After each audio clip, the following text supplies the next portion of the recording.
Waouh.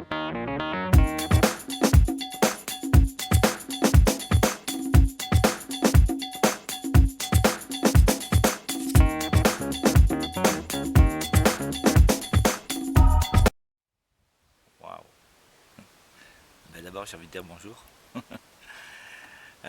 Qui suis-je? Qui je suis? Ben, évidemment, un être humain. Un être humain dans sa quête de vie, dans sa vie sur cette terre et dans son apprentissage. Son apprentissage à être. Alors, c'est là où c'est extraordinaire, c'est devenir ce que je suis.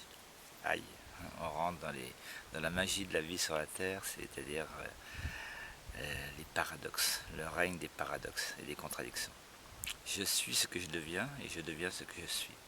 Ça veut dire quoi? Ça veut dire que je suis un être humain et je le deviens parce que je chemine dans un processus qui m'amène à traverser beaucoup de choses, comme tout à chacun, tout à chacune, et qui me permet de grandir en mon humanité. Voilà.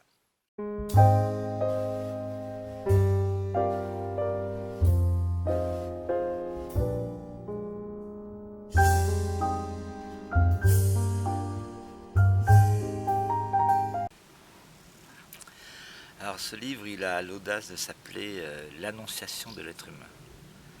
Comme disait Zarina Khan, que vous connaissez, wow, il serait temps que l'être humain soit annoncé. Ben oui, le problème c'est que l'être humain n'existe pas, ou peu.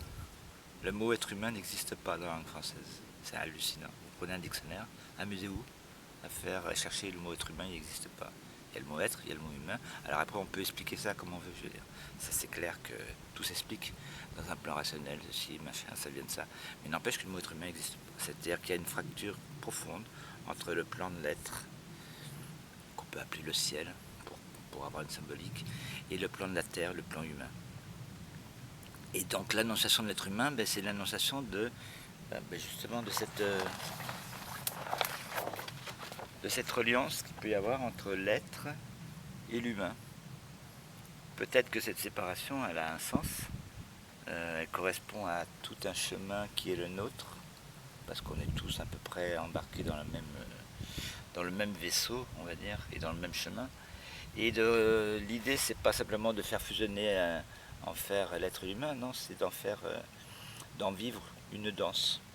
Une danse qui va nous permettre de passer de l'un à l'autre, de l'autre à l'un, et de relier, si on garde la symbolique première, c'est-à-dire relier le ciel et la terre, c'est-à-dire relier le spirituel et le matériel. Sortir de cette dualité qui sépare tout, qui déchire tout, soit je suis un spirituel, soit je suis un matériel. Et qu'est-ce que je fais au milieu de tout ça? Je m'y perds, je me bats, je me détruis, et je saccage. Donc c'est bien ce que fait l'être humain. Pour en faire une danse de vie incarnée, une danse de joie et de bonheur, on peut oser le dire, absolument. Le bonheur, c'est peut-être... je me suis amusé un jour à écrire l'Apocalypse, c'est le bonheur. La chose la plus incroyable à rencontrer, c'est cette construction du bonheur en soi. Et pourquoi l'Apocalypse? Parce que le mot Apocalypse, là encore une fois, allons voir un bon dictionnaire, ça veut simplement dire révélation de ce qui est caché.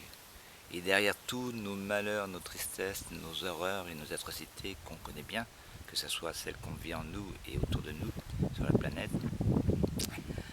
il y a cet espoir, mais ce chemin vers le bonheur. Mais un bonheur que l'on construit nous-mêmes, par nous-mêmes, en nous-mêmes, et que l'on partage.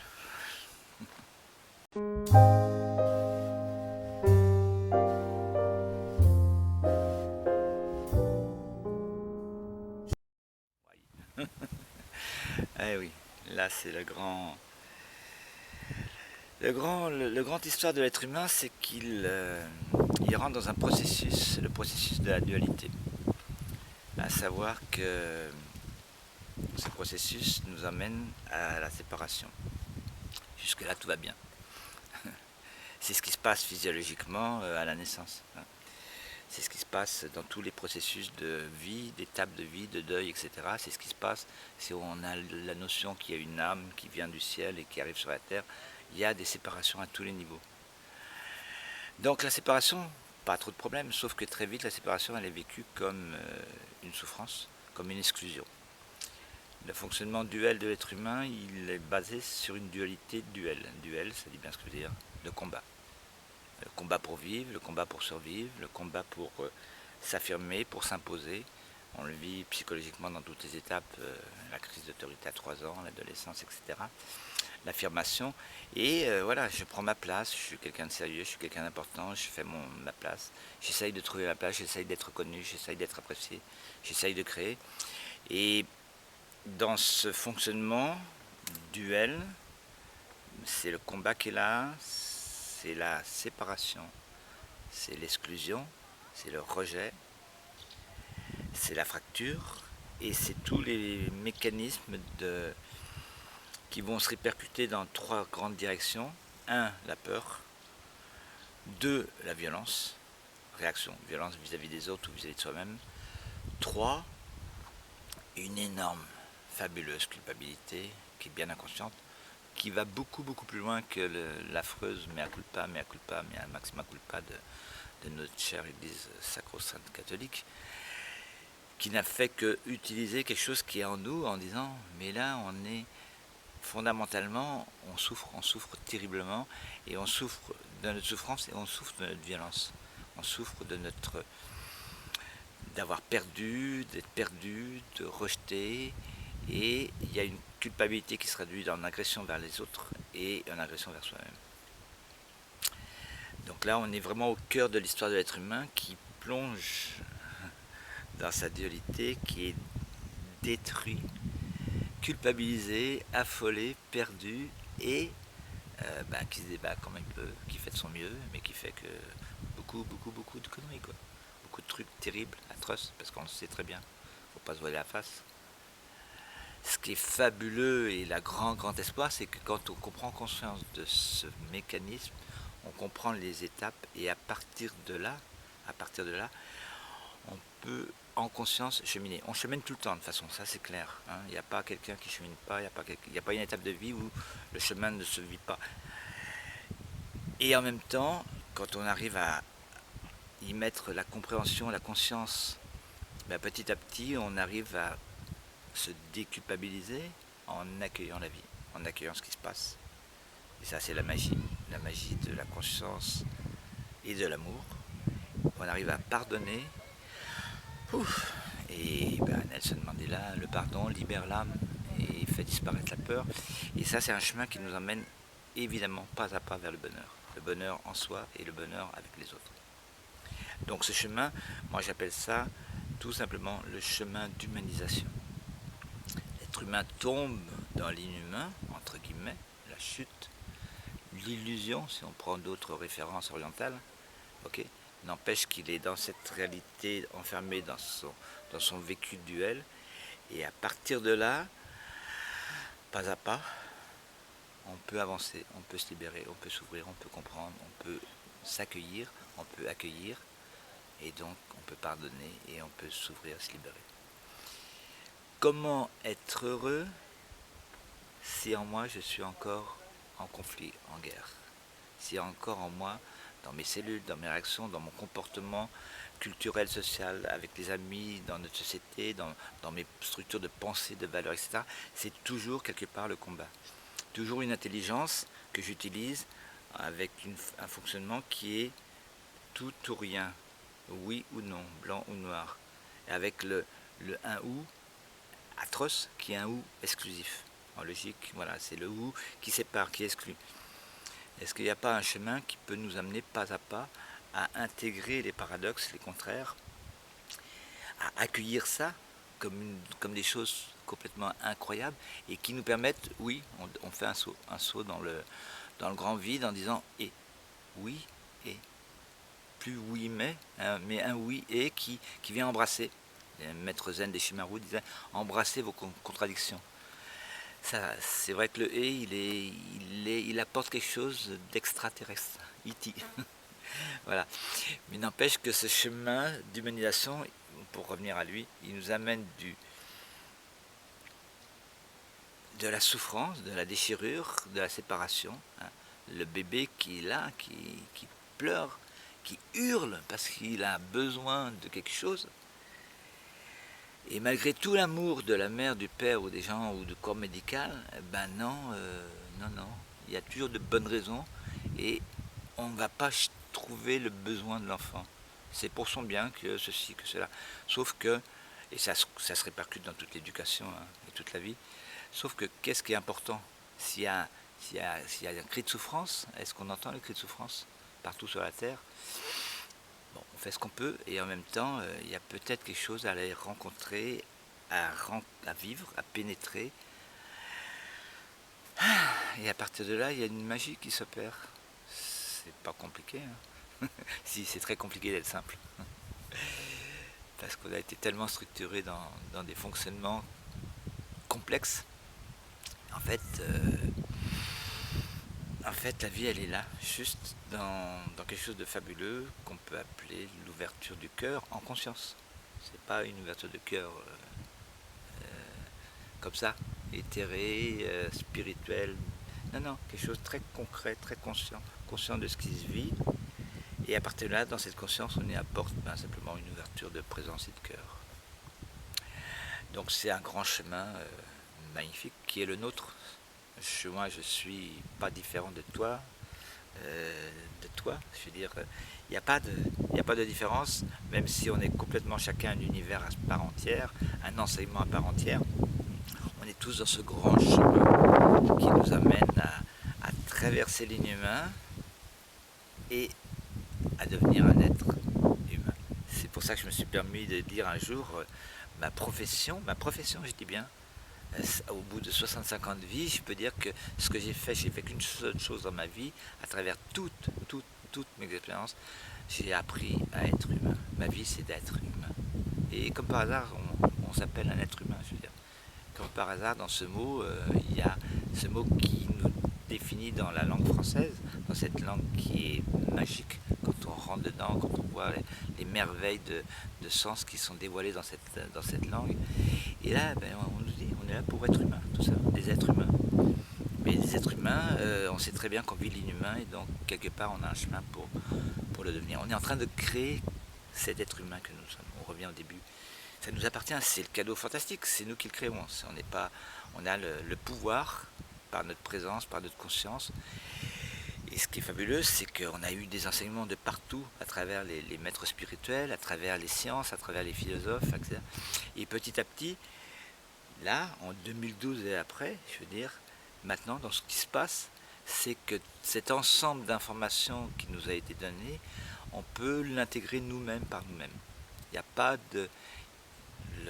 Le chemin, le maître, il est simplement en soi, dans notre conscience et dans notre chemin d'ouverture de cœur.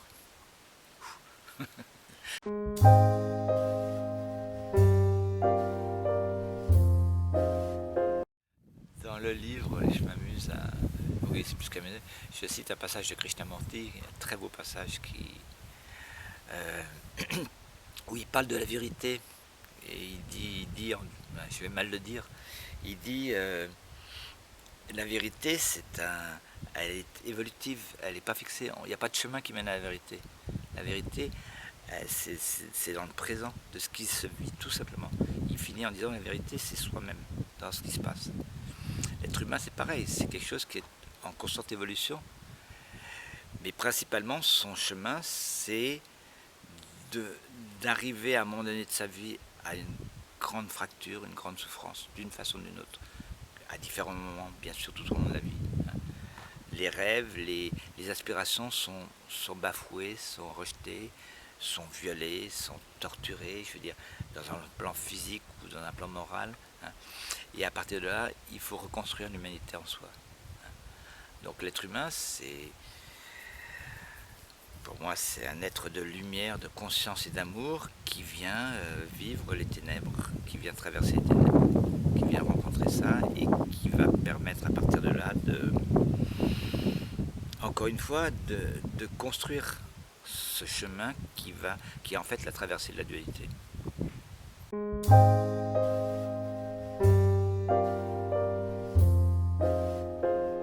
pense que de toute façon j'y arriverai. J'aurai ma petite palette attachée de représentants qui m'éveillent avec un ou deux bouquins, avec une clé USB et en proposant une pratique quotidienne. Hein. Mais bon, en sachant que la première pratique c'est l'instant présent, c'est ce qui se vit. En sachant aussi que par contre, amener une pratique quotidienne à l'éveil par exemple ou au coucher, ben, ça peut être évidemment un plus. Quelque chose de basique, très simple. Voilà. Après, chacun peut trouver sa pratique. Hein. L'important en fait, le chemin, une des choses à comprendre fondamentalement, c'est nous-mêmes qui faisons. Ça se fait nous-mêmes, par nous-mêmes, en nous-mêmes. Et ça, on est notre guide. On peut comprendre maintenant. C'est ça qui est complètement fabuleux. Il y a des gens merveilleux, les thérapeutes, les psychologues qui nous accompagnent, les philosophes, qui nous ouvrent des voies. N'empêche que le chemin, il se fait toujours nous-mêmes en nous-mêmes.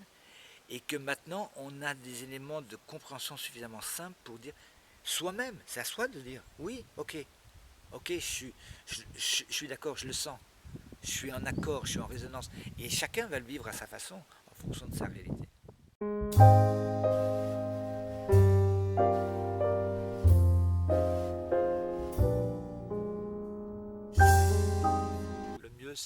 Le mieux, c'est dans un premier temps, ça peut être Internet. Non, pas Internet, pas pour l'instant. Non, un email. Bah, d'ailleurs, justement, l'email, ça vient de ce premier livre, Christian au jour du oui. Donc, Christian, T-I-A-N-A-U-J-O-U-R, D-U-O-U-I, arrobase, yahoo.fr. Donc, c'est le mieux pour l'instant. En sachant qu'il y a un téléphone aussi, le portable, c'est le mieux aussi. 065 18 321 17. Sinon, bah, c'est le hasard aussi qui fait les rencontres.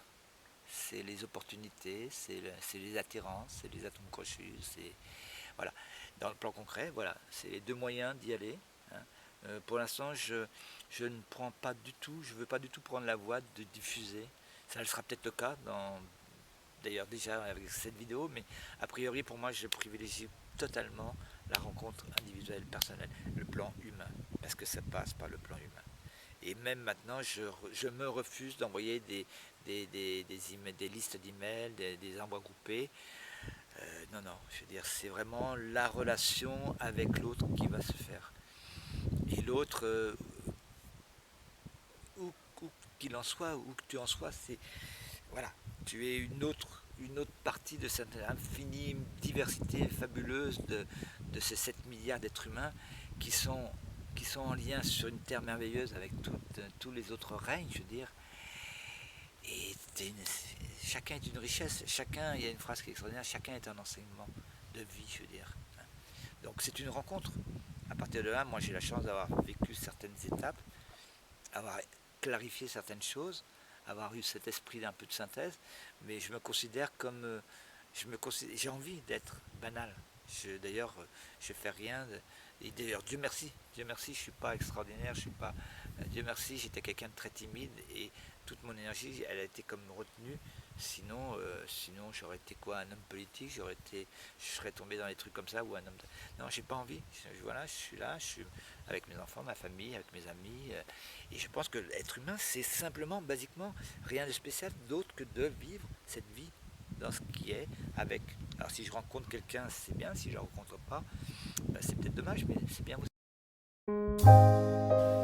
L'obsession de l'être humain, c'est celui qui arrive à maturité. J'ai la chance de travailler avec un ami, Michel Leno, c'est lui qui fait les photos, les compositions qui sont extraordinaires. Donc encore ce soir, on va travailler sur le livre, pour vraiment en faire, je dirais, quelque chose de professionnel, mais dans le bon sens du mot, quelque chose d'accompli, quelque chose voilà, qui soit beau dans chaque mot. Moi, je travaille beaucoup sur le verbe, sur le mot évidemment, et que chaque mot est posé, ça a un sens énorme. Quand il y a cette phrase, je suis un être humain avec cette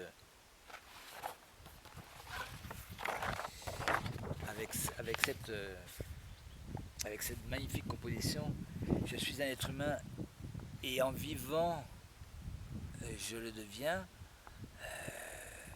Voilà, il n'y a pas besoin de dire autre chose, c'est tout. Quand on rentre dedans. Mais donc pour l'instant, ce livre, je tiens à le partager de personne à personne, d'être humain à être humain. Donc ça veut dire c'est très simple, il y a un contact qui peut se faire. À partir de là, ben, il y a un échange par mail, par téléphone, de visu, je sais pas. Et à partir de là, ce qui est très clair, c'est que pour l'instant, je n'ai pas de version papier, tant que c'est pas abouti jusqu'au bout.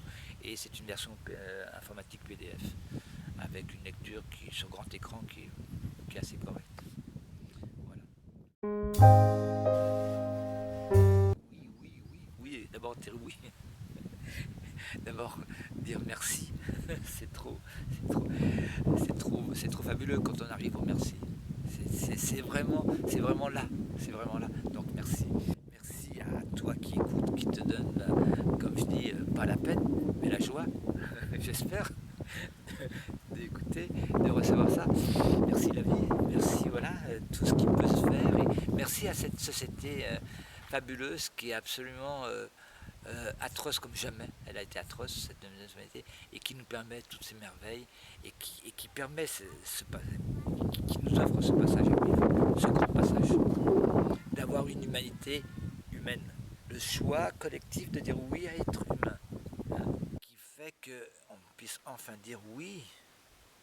Créons cette humanité humaine, engageons-nous à être humain, voilà, être humain. Les valeurs humaines, les vraies, pas d'autres valeurs. Le reste ne sera qu'une conséquence.